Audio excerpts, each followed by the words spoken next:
Hi everybody, it's Monday, or Tuesday, sorry, Tuesday, May 1st. Welcome back to my studio. It's been a while.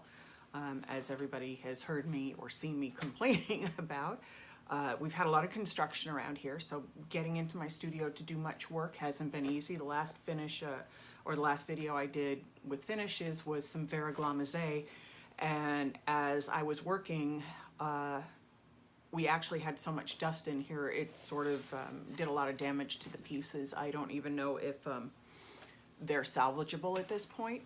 I may just have to scrape all the gold off and start all over again, but that's okay. It's just a little gold. God, that's weird to say. I remember when I first started doing verglas, the idea of saying just a little gold nearly gave me a heart attack. But now it's, you know, it's another tool in my handy box of good things going on. So meanwhile, while I figure all that out, I'm going to start on a new piece, the piece that I have right here next to me. It is an old cedar chest. Now, I've had this piece in my possession for quite a few years now, and it just sat and sat and sat and sat and sat, and I couldn't figure out what to do with it. This is a piece I was given, and you know, sometimes I get a hold of pieces and I don't have any specific need, and I don't have a client who's looking for them right away, so I have to figure out what to do with them over the long run. So it got stored, and I finally came across some pieces that I had seen by another artist in France that I really, really liked. And if you got the notifications or saw any of the other notifications on my page about the Rêve en Couleur website in France, then you'll see what the idea was. And what she had done is she takes pieces and paints them solid colors or kind of drifts colors across them and does sort of random gold leaf on it. And it's just gorgeous. It's very ethereal looking, very chic, and it's something I'd always kind of had in the back of my mind, and it kind of solidified when I came back across these photographs the other day. And so that's where I'm going. Now this piece, and come back to here, this piece is old. I mean, not antique, ancient old, but it's been around for a while. The first thing I did, as always, is cleaned, and the cleaning helps me determine what it's coated with. At first I thought it was somebody had refinished it and done it with polyurethane, but they have indeed refinished it, but actually what they coated it with was shellac. And the way I found out is most cleaners that we have alcohol bases in them.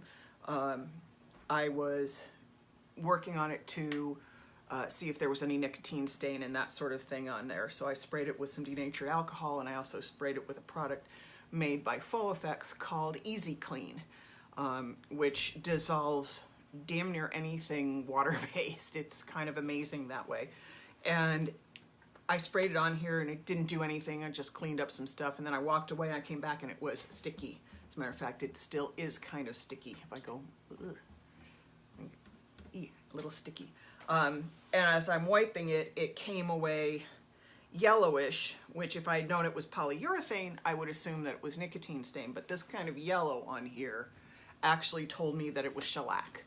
And it's going to eventually come up to a firm tack. I cleaned it so well and scrubbed it so hard that I actually have to wait for the shellac to cure a little longer. But in the meantime, I'll deal with the hardware. Now, normally hardware on something I remove. I don't like to leave hardware on. However, hardware on this is old. It's kind of nailed in strangely. The nails had rust on them, the hinges had rust on them, and I couldn't remove this easily without causing a big problem with the way it was constructed. So I've spent the last bit of time scrubbing down the hardware. This is the faceplate, and there is supposed to be a latch up here. There's no latch. There's nothing that goes down. There's no locking mechanism, nothing. It disappeared somewhere along the lines on this piece, but I scrubbed the crap out of this and to remove the rust. So I just took this, I took some denatured alcohol, kept going back and forth to wipe it down, and then I took some mineral spirits to wipe it off, and I've gotten most of the rust off. I mean, I could sand through this old piece. The challenge on something like this is when you're dealing with metals that are able to rust, you have the issues of sealing them properly and not having them oxidize further and decay. So what I want to do a little more on this right now with you here with me is I'll sand a little more. See, I'm getting stuff on my fingers. I'm going to sand a little more, clean a little more of this. And it was black powder coated steel on here that has been left around for a long, long time. I'm going to use some denatured alcohol. This says isopropyl alcohol. I put denatured alcohol in here just because I like the sprayer. I spritz it on. I'll turn it back so you can see what I'm doing. I take some sand. Where's my other one? I have a pretty coarse one here. And I go in and I just sand. The only reason I use the denatured alcohol is it kind of creates a rust paste, so it's easier to clean it off.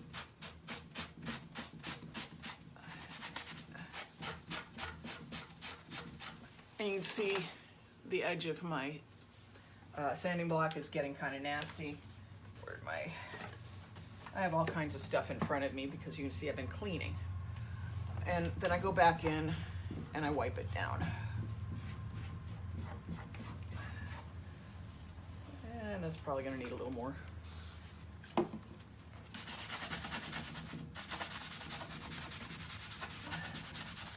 Yeah, the nails are old, so they're rusted too.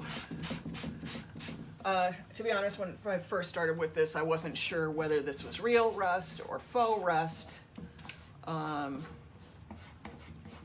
there's some of these companies make a rust coating that looks so real that it's astounding. I decided not to take a chance and just sand the living daylights out of it and take the whole thing off.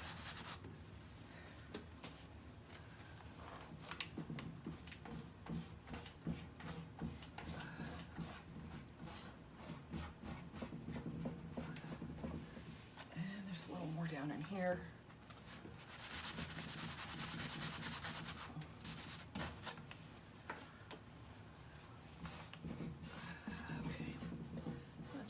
All the rest, and I don't worry about any of this. Now, this has already been refinished once because this is the original finish, and then somebody kind of stripped it down and sort of did the same thing I'm doing, which was didn't take the hardware off and then put put the shellac over it. And quite frankly, I'm not sure what caused the rusting. It could have been, and how they treated it, and that may be part of what the deal is with this. But this ring here was original finish. And then when the shellac hardens up again, I'm going to have to lightly sand it to get away any of the scrub marks and any of that sort of thing. But in the meantime, the first step I'm going to do is, now that I've cleaned the metal, and I have to do this on the handles and the hinges in the back, I'm going to have to seal this. Now the question is, how do I seal it? I don't want to re-shellac it because the products, I don't trust shellac to be tough enough on here. Shellac can be brittle. So I don't want to use an oil-based product because I'm going to be using an oil-based paint. And if I miss around the edges on here a little bit, I don't want to have a compatibility issue. So there's a great product by Golden called MSA varnish. It says with UVLS, which means UV protectant in it. And the MSA varnish is an acrylic in a solvent base. So it can be used on and under water-based and oil-based products. Now the thing to be aware of is that the MSA with UVLS in it is easily dissolved by mineral spirits. So it's not a standalone top coat.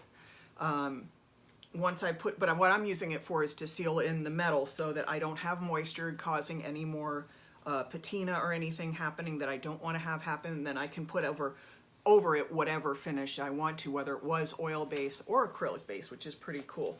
I don't need a whole lot of this. It is mineral-based, mineral spirits solvent.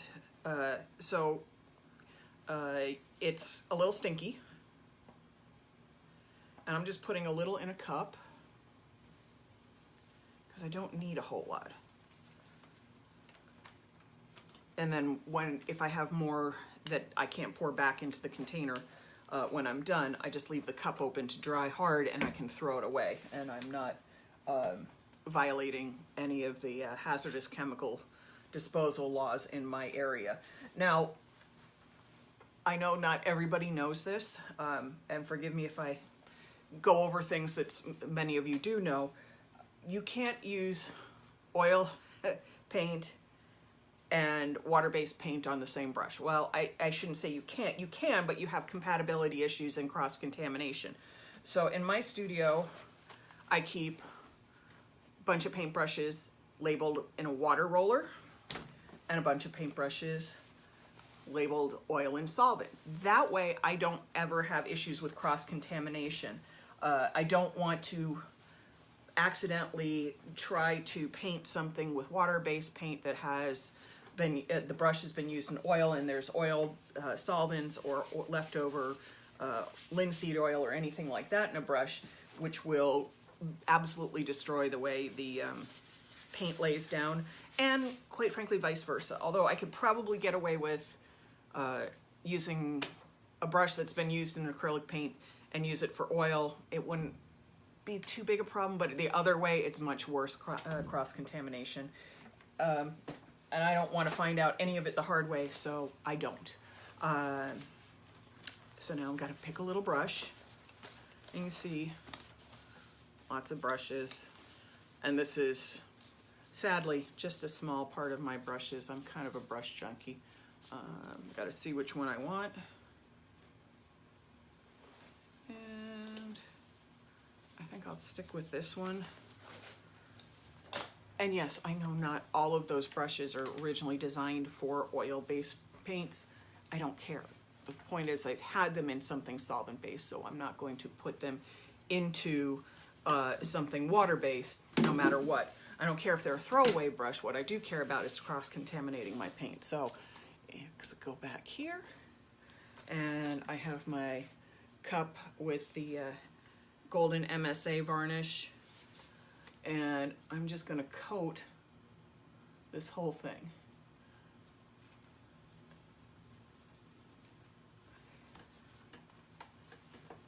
Now, if I've missed some rust, I hope I won't have any more oxidation coming through, but this should seal it up. Yes, you can use something like a Rust-Oleum rust sealer. I don't have any in my studio, so I'm using what I have. I'm looking to make sure my head's not blocking the camera, which it's not. And you can see my gloves are still kind of sticking to the surface. That's the shellac drying after I scrub the crap out of it to get all the dirt and nastiness off of it. I've shown you spraying and stuff before. I'm not spraying this. My spray tent doesn't quite fit this piece. It's a little too wide, and I'm not spraying outside because there's so much construction and filth going on that it would be a very bad idea for me to do it outside. And my interior spray tent, or my bigger spray tent, is a little too big for this space. And quite frankly, I didn't feel like building a spray booth today. All right. So you can see what's happening. You can see some, I don't know if you can see that. Let me see if I can zoom in this way. I don't know if that works. Let's see. And no, it doesn't. I tried. Hi, Rima. I'm looking at you at an angle, so if I miss something that anybody's asking me, give me a second. I'll turn the camera back around and talk in a minute. But you get to watch me paint metal. One of the things that always cracks me up is, oh, it must be so much fun and exciting to do what you do. Well, anybody who's a painter of many things knows that 90% of what we do is prep work. And if your prep work's bad, then everything else fails. But most of your clients and your friends will say, oh, it's so pretty and it's so fun. You must have so much fun. No, I don't love sanding rust, but I do it because I need to clean the surface off to make it stable for what I'm going to do next. Okay. Now the nice thing is this is a gloss, so it's really easy for me to see what I've missed. Ooh, I see some people come. Sorry about that. Working by myself with this weird camera angle, I accidentally turned the video off. So I'm back live again. I'm sorry if I missed questions. Please feel free to post them again because I actually missed them by trying to turn the camera because tech genius here. So I'm going to keep going on my piece. Hopefully whoever I lost will join back again. And it's a technical difficulties day for me. New. If I was meant to be a tech genius, I wouldn't be a painter. I'd be doing IT work or something like that. All right, so I'm turning this. As you can see, I have my Lazy Susan table here. And let me move the camera so that you can see the handles. Okay, there is the handles here. Now I have, again, scrubbed and cleaned them. But they are, and I promise you, I tried. They are in such a bizarre, installed in such a bizarre way. These little loops right here are actually big, long, odd staples that go into the inside and then are twisted and hewed back and hammered back into the wood. And quite frankly, I couldn't figure out how to get them out easily without destroying them. So I said, screw it. I'm not going to get them out easily. I'm only painting what I can easily get at right now. And then when things are... Hi, Rima. Sorry I hung up on you. When this is dry, I'll flip this up and do the other side. But right now, I'm just getting the side that I can easily reach.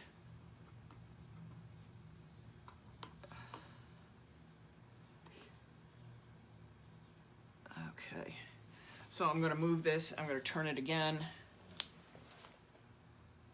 Yes, I'm back.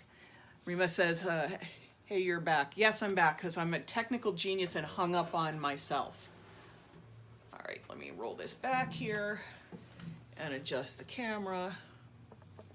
So I did the same thing with these latches. I sanded the living daylights out of them. I cleaned them with alcohol. I cleaned them with mineral spirits, and now I'm sealing them and with the MSA varnish, which acts as a barrier layer between oil-based and water-based products. And the reason I want to do this with an oil-based or a solvent-based product is because if I put water back on this metal, I will just encourage more oxidation and more rusting. So I'm sealing it up and I'm getting around the edges. And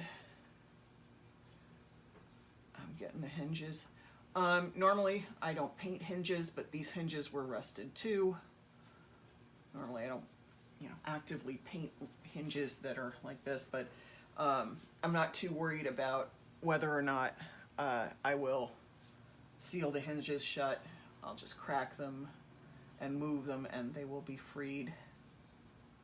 Again, not my optimum way of operating, but sometimes you have to make do with what you've got. And Rima says, what painter am I using? I am using, sorry I keep hitting the tripod with my stool, Golden's MSA varnish with UVLS protections to it. UVLS protection is not relevant to this project right now. What is relevant is the MSA part of it, which means that it is a solvent-based acrylic. Ooh, a little bit of something gummy stuck to there. It's a solvent-based acrylic that is a great isolating layer between oil and water-based products. It also can be used as an isolating layer with all solvent bases if you're going from something that's delicate to extremely what's called hot, meaning that it can dissolve the work underneath it. That's traditionally what it's used for in oil painting, but I had some issues where I was having different products eat each other up. If you put one on top of each other, it had a bad chemical reaction, even though they were the same solvent-based product. So I got a hold of Golden, and they recommended the MSA varnish, and then explained to me that not only is it a great isolating layer between oil and solvent-based products, but I can use it on water-based products that might need something else to protect it. For example, in this case, I'm putting it over the metal to keep the metal from reacting more with moisture and corroding. And then I can put water-based products on top of them to get my final look.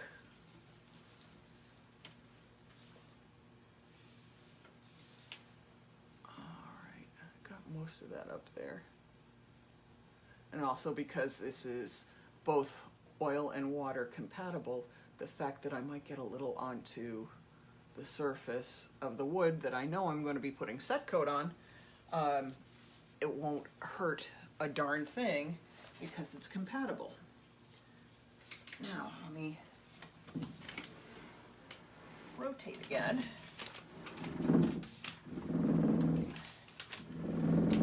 And I've got this end here.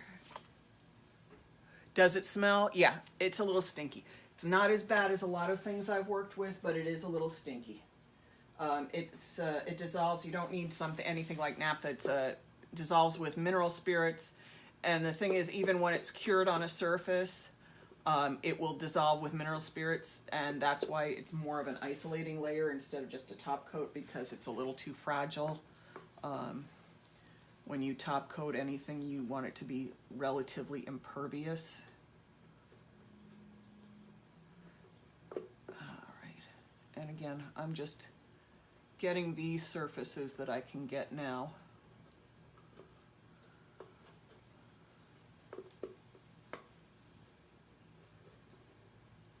And then when it dries, I'll get the rest of it. Let's see. Ducking and weaving here, looking for things. And I always have a little jar with mineral spirits in it, and it's always labeled. Ooh, that was dusty. That was from the cleanup. For those who don't realize, you don't have to throw out mineral spirits once it gets dirty. You just use it to clean your brush or whatever it is you're cleaning, and then let it sit, because then the solids all settle to the bottom, and once it's completely settled, you can pour it through some cheesecloth and reuse it. It's completely reusable, and that's how you don't have to worry about, I never pour this stuff down the drain. First of all, it's illegal, and second, it's bad for the environment, but third, it's a waste. Just because this might get dirty the first time you use it, you let it sit to the side, all the paint solids fall to the bottom, and then the mineral spirit's completely reusable. That was something I didn't know until later in my life. My art teachers never taught me that. They always just dumped stuff in a bucket and said, throw it here. They never told us why. But that was a cool thing to learn, because I don't like to throw any of that sort of stuff out. So now we've got stuff drying, and we're a little sticky still. Let me see if I can run a little bit of sandpaper. Yeah. Well, my schedule for today is a little off because this is still sticky, and I have to wait until it's completely hardened up again before I can put set coat on it, because I need to sand it a little bit. So I really can't do much more on it right now. I was hoping it would evaporate a little faster, but we've got a lot of humidity here and things are a little slow to dry. We went from 42 degrees on Friday to 82 degrees today, and quite a bit of humidity, a lot of rain and stuff happening. So I'm kind of at the mercy of the weather. Yeah, I'm still sticky. See? Yeah, my fingers are sticking to it. It's taking all the dust off my fingers and putting it on the surface. So all that's going to happen is I'm going to lightly sand this, then I'm going to put 2 coats of black set coat on. I will be hand brushing them because I don't want to do this outside with all the construction and the cement dust blowing around, and then we'll get on to the next decorative steps. I will probably do my next video on Thursday. By that time I will have most of the black painted on, although I will show you how I hand brush things. I've showed you before in other videos, but you know, some of the joys of hand painted furniture is that you're actually painting by hand. Not everything has to be sprayed, although my choice is to spray metallic finishes. I get a nicer lay down with them. So anyway, happy first day of May, everybody. I'm so glad it's finally warm out. I'm so glad I'm finally back in my studio, and I'm happy to see everybody here. And give me any questions, feel free to post them in the thread. I will answer to the best of my abilities. And have a great day, everybody. Bye.